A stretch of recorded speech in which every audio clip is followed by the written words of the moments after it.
ایک ہمارے کلچر کی ایک عیدی نشانی ہے۔ سب سے دادا سے عیدی، عیدی ہاں لینا۔ جی، عیدی لینا دادا سے، اور اس کے علاوہ امریکن کلچر میں فادرز ڈے، مدرس ڈے، یہ سارا کچھ بچوں کو گفٹ لینا دینا ایک ہماری سنت بھی ہے۔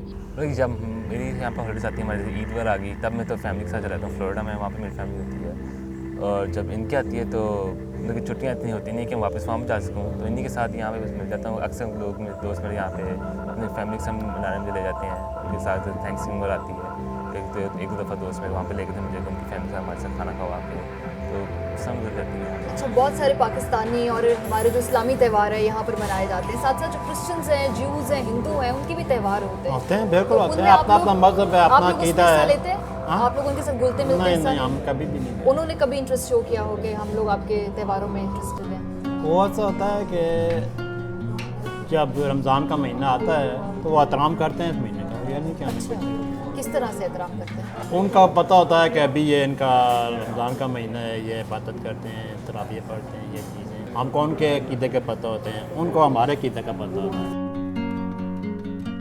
اگر آپ نے امریکہ اور خصوصاً نیو یارک کا کلچر دیکھنا ہے تو آپ کو ٹائم سکوائر آنا پڑے گا، جو cross roads of the world کے نام سے بھی جانا جاتا ہے۔ ایک اندازے کے مطابق ہر سال تقریباً 39 ملین لوگ ٹائم سکوائر کو وزٹ کرتے ہیں، اور یہ دنیا کی موسٹ وزٹڈ ٹورسٹ اٹریکشن میں شمار ہوتا ہے۔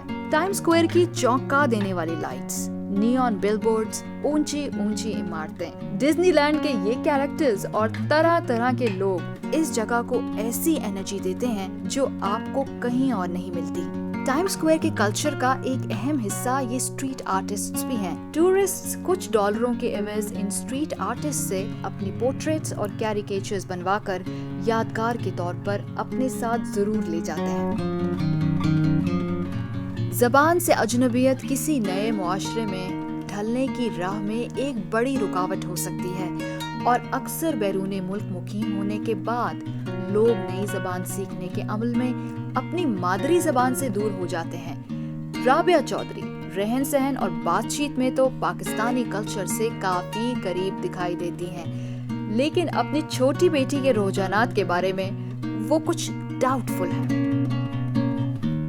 اسے سمجھ بھی آتی ہے اردو، لیکن وہ جواب نہیں دیتی اردو میں کبھی بھی۔ لائک آپ جو مرضی کریں نہیں جواب دے گی تو سمجھ نہیں آئے گی اس کی بات۔ ویسے بھی وہ پاکستان کبھی گئی نہیں ہے۔ پھر ہم فیملی میں بھی آنیسٹلی ہم سارا دن انگلش میں بات کرتے ہیں، اسکول میں بھی انگلش ہوتا ہے، تو اس لیے وہ کلچر اس کا ہاں یہ ہے کہ پراٹھے بھی اسے پسند ہے، پلاؤ بھی اسے دیسی کھانے پسند ہے، لیکن اس میں دیسی پن نہیں ہے، اور ہے بھی بہت انڈیپینڈنٹ وہ۔ میری بڑی ایسی ہے کہ ہر بات میں پوچھ کے کرتی ہے اور ہاں ماما کرتی ہے، میری چھوٹی ہے سب سے پہلے نہ کہتی ہے۔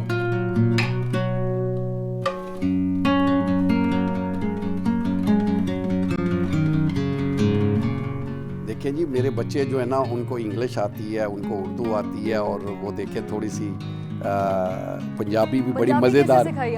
پنجابی دیکھیں، آئی ایم فرام پنجاب، تو جب ہم پنجابی بولتے ہیں تو وہ جب پاکستان جاتے ہیں تو وہاں پر تو دیکھیں نا کہ بھی پنجاب کے اندر شہر گجرانوالا کے اندر جب میں پیدا ہوا اور وہاں پر جاتے ہیں تو وہاں تو پنجابی بولی جاتی ہے میجارٹی ہے، تو وہ پک کر لیتے ہیں اپنے کزن سے کہ بھی وہ ورڈ وہ آ کے جیسے ہوتا ہے نا کہ بھی ایک پٹھان اردو بولنے کی کوشش کرتا ہے جہاں کہ بھی امریکن اردو بولتا ہے، تو وہ بڑا فنی بڑا مزیدار، تو پھر ہم بیٹھ کے اس کا جو ہے نا ان کا مذاق بھی ہوتا ہے تھوڑا بہت، بڑا مزیدار، وہ خوش بھی ہوتے ہیں، وہ جان کے بھی بولتے ہیں کسی وقت جو ہے نا، تو وہ بھی انجوائے کرتے ہیں۔ They are very happy, they know Urdu and they know some Punjabi and but they are American born.